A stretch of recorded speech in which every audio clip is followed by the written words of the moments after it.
বাংলাদেশের চতুর্থ গণভোট আসছে খুব শীঘ্রই, হয়তো 13তম সংসদ নির্বাচনের আগেই। এই গণভোটের দাবিতে জামায়াত, এনসিপি সহ অন্যান্য ইসলামী দলগুলো ব্যাপক আন্দোলন করেছিল। যদিও গণপরিষদ এবং গণভোট হয়তো এক নয়, কিন্তু বর্তমানে যে গণভোটের প্রস্তাব করা হয়েছে তা গণপরিষদের সামিল। ঐক্যমত্য কমিশনের কর্মকাণ্ড যখন শেষ হয়েছে তখনই এই গণভোটের প্রস্তাব এবং নতুন করে বাংলাদেশের রাজনীতিতে নতুন হাওয়া বইতে শুরু করেছে।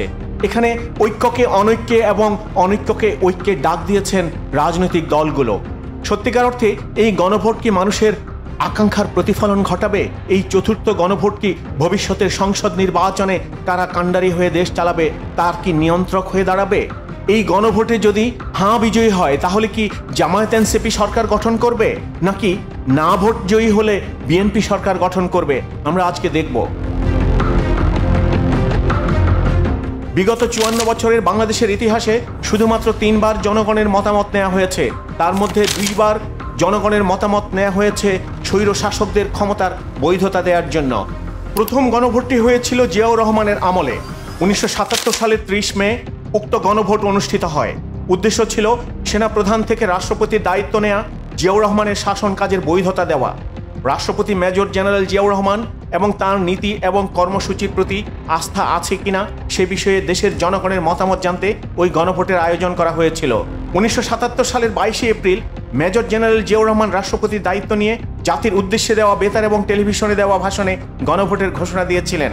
এবং ওই বছরের 31 মে দৈনিক ইত্তেফাকের খবরে জানা যায় সারা দেশে 21,685টি কেন্দ্রে 30 মে সকাল 8টা থেকে বিকেল 5টা পর্যন্ত বিরতিহীনভাবে ভোট নেওয়া হয়।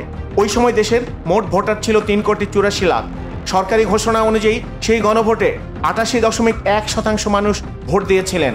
এর মধ্যে হাঁ ভোট পড়েছিল 98.9% এবং না ভোট পড়েছিল মাত্র 1.1%। এটা কি সত্যি যে 88% লোক গণভোটে অংশগ্রহণ করেছিল? তখনকার তো আমাদের এত বেশি মিডিয়া ছিল না, এত বেশি ইন্টারনেটের যুগ ছিল না, সোশ্যাল মিডিয়া ছিল না। তাহলে কি সেই গণভোট কি কোনো কন্ট্রোল গণভোট ছিল, নিয়ন্ত্রিত গণভোট ছিল, হাঁর পক্ষে ভোট দেওয়ার জন্য ছিল? এবার দ্বিতীয় গণভোট। 1985 সালের 21 মার্চ দেশে দ্বিতীয় গণভোট অনুষ্ঠিত হয়। রাষ্ট্রপতি এবং প্রধান সামরিক আইন প্রশাসক লেফটেন্যান্ট জেনারেল হোসেন মোহাম্মদ এরশাদের নীতি এবং কর্মসূচি এবং স্থগিত সংবিধান অনুযায়ী নির্বাচন না হওয়া পর্যন্ত রাষ্ট্রপতি হিসাবে তার দায়িত্ব পালনের উপর জনগণের আস্থা আছে কিনা মনে রাখতে হবে। সংবিধান তখন স্থগিত ঘোষণা করা হয়েছিল। তা যাচাইয়ের জন্য ওই গণভোটের আয়োজন হয়েছিল। আগের মতোই হাঁ বা না এই পদ্ধতিতে গণভোট অনুষ্ঠিত হয়েছিল। জনগণের আস্থা থাকলে জেনারেল এরশাদের ছবি সহ হাঁ এবং আস্থা না থাকলে না বাক্সে ভোট দেওয়ার ব্যবস্থা রাখা হয়েছিল। নির্বাচন কমিশনের তথ্য অনুযায়ী সেই গণভোটে ভোট পড়েছিল 72.2%। এর মধ্যে হাঁ পড়েছিল 94.5% এবং না পড়েছিল 5.5%। ভাবতে পারেন 72.2% ভোটারদের মধ্যে 94% হাঁর পক্ষে ভোট দিয়েছিল।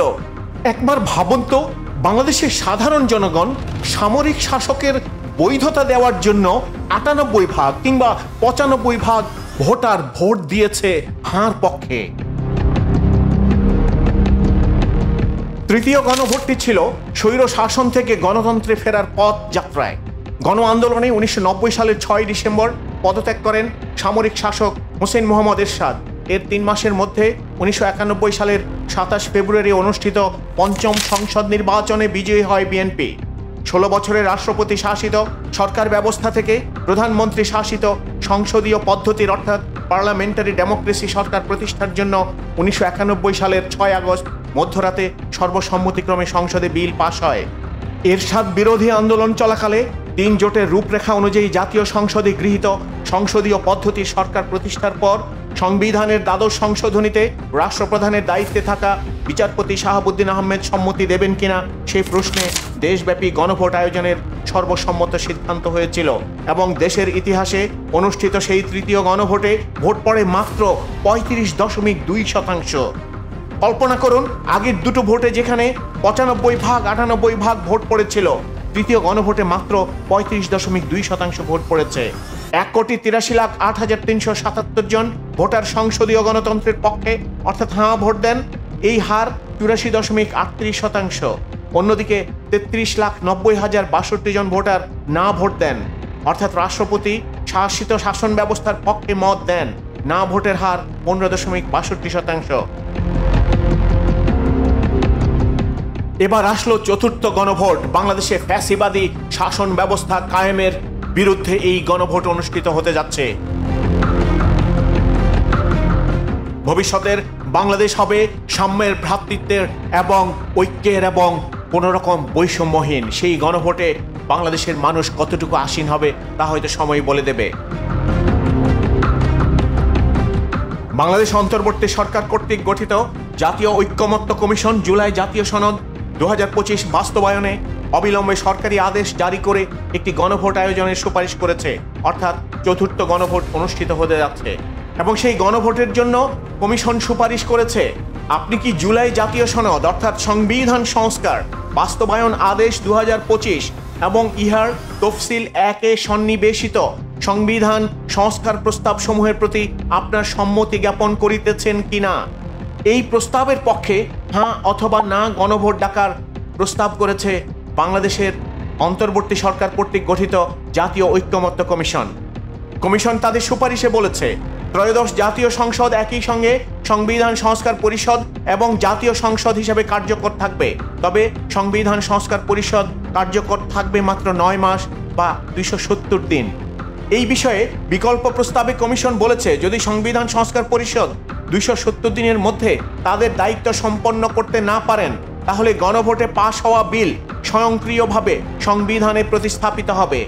তাহলে এই ঐক্যমত কমিশনের প্রস্তাবিত যে 48টি সংবিধান সংস্কার প্রস্তাব দেওয়া হয়েছে সেগুলো বাধ্যতামূলকভাবে 270 দিনের মধ্যে পালিত হবে অথবা তাদেরকে বৈধতা দিতে হবে।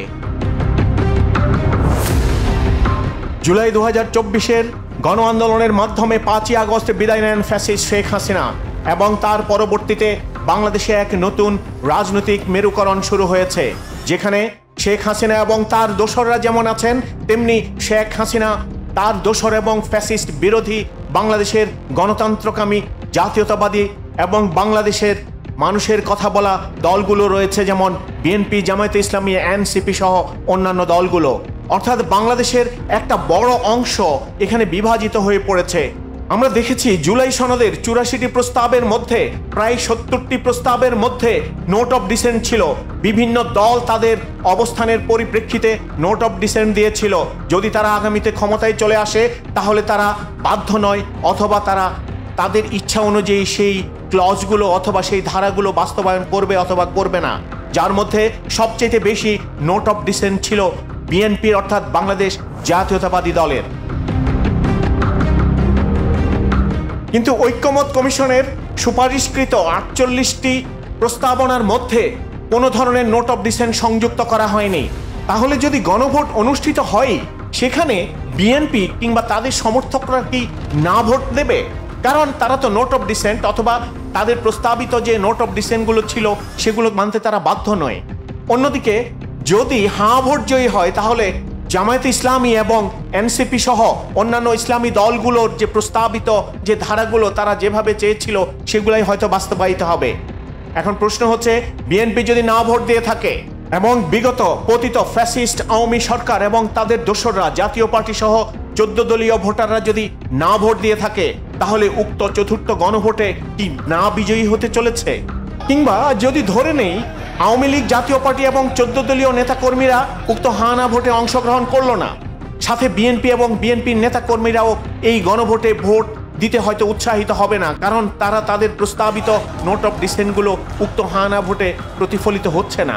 তাই যদি হয়, তাহলে চতুর্থ গণভোটটি সবচেয়ে কম সংখ্যক ভোটারদের অংশগ্রহণে গণভোট হতে যাচ্ছে।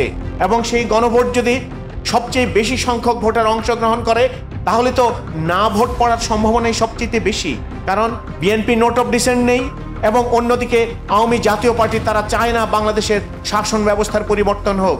সুতরাং আগত চতুর্থ গণভোটকে বাংলাদেশের সাধারণ মানুষকেই সিদ্ধান্ত নিতে হবে বাংলাদেশের পরিবর্তন, বাংলাদেশের সাংবিধানিক সংস্কার, বাংলাদেশে ফ্যাসিবাদী ব্যবস্থার বিলোপ সাধারণ মানুষ চায় কিনা সেটা গণভোটের মাধ্যমে মানুষকে প্রতিষ্ঠিত করবে।